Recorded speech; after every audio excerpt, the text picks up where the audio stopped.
This is the first in a two-part video series on equations reducible to quadratic form. All right, so quadratic form is a form of an equation that looks like a quadratic trinomial. Quadratic, remember, means something is squared, and a trinomial means we got three terms. And we're familiar with some quadratic trinomials like x squared minus 5x plus 6 equals 0. That should be a quadratic equation that we can solve with factoring fairly easily. And so when we have an equation that looks like this, but maybe is a little different, we can still use all of our quadratic techniques. So the key is that we need to have a power on one variable that is twice as large as the next term's power. So here, notice the power is 2, the power here, invisible power here is 1. All right, to do this process, we're going to set the equation equal to 0. We're going to determine if it's quadratic in form, and then define a value u. And then we're going to substitute for u and solve it in the same quadratic way. And then in the end, we'll put it back in terms of x. We'll resubstitute and solve for x. That's the big idea. Let's see what that means. So here we have some quadratic equations, and right now we just want to determine if these are quadratic in form. And if so, we're going to define a variable u. All right, so here we got x to the fourth minus 5x squared plus 6. Well, the first thing we look for, is it a trinomial? Yes, it is. So it's a trinomial. It's already equal to 0, so we don't need to mess with that. Then we need to check to see if this power is twice as big as this power. And it is. And since it's twice as big, what we're going to do is we're going to take this second part right here, the variable, and we're going to change that, and we're going to define that as our u. We're going to say let u equal x squared. And when we do that, we can substitute here. Everywhere that there's an x squared, we can put a u, and we'll copy the rest of it down. Then we need to decide this. What happens when we have x to the fourth? Well, if x squared is u, then u squared should be x squared squared, which is x to the fourth, because we multiply powers there. So u squared is just the same as x to the fourth. So we can rewrite this x to the fourth as u squared. And now we look at this equation here, and we say, that looks familiar. We can deal with that. We can factor this because it's now just a quadratic. And we'll get to that in our next video. So right now we're just trying to see, is this in quadratic form? Is this guy in quadratic form? Well, there's three terms. We have term 1, term 2, and term 3. So we got three terms. That's good things.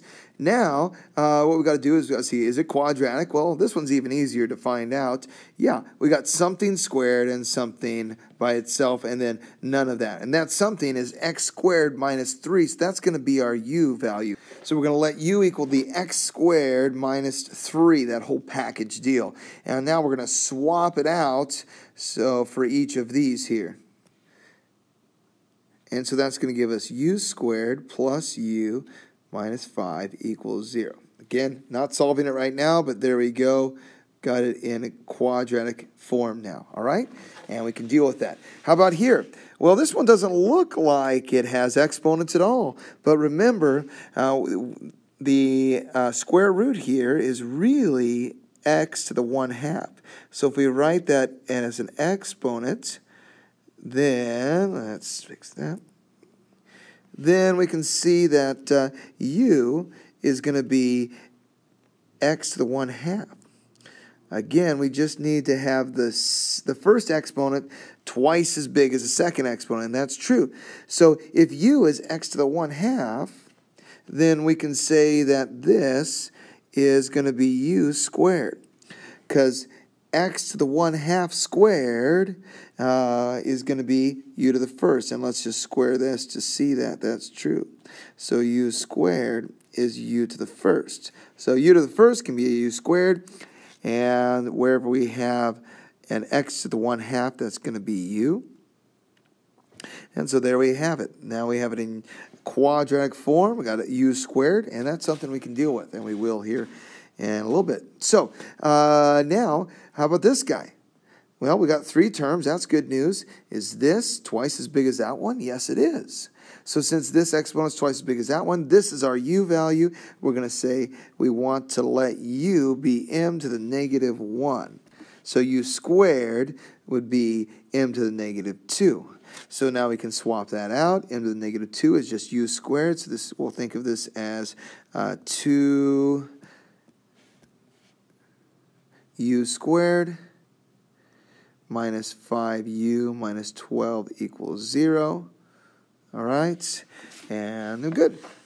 All right, cruising along. Same story here. We have twice as big of an exponent as this one, so this is going to be our u value. So we let u equal t to the 1/3, and u squared is going to be squaring this, and squaring doubles that power, so u is t to the 1/3. So now we can swap u squared and u, giving us a nice quadratic equation. And that is, whoa, got a big red blob there, but anyways, all right, so we got u squared minus u minus 2. So that's a quadratic equation we can deal with. And last one, again, notice that we have some binomial squared and a binomial, so we're going to let that whole binomial be our u. So we define our u to be those parentheses, and u squared is the parentheses squared. Now we can substitute, and we get our quadratic looking equation here in terms of u. So now you're probably asking yourself, well, what do we do with that? Well, next step is to solve this for u, and then we'll get some equations for u, and we'll plug these back in and solve it for x. So that's in the next video you can take a look at.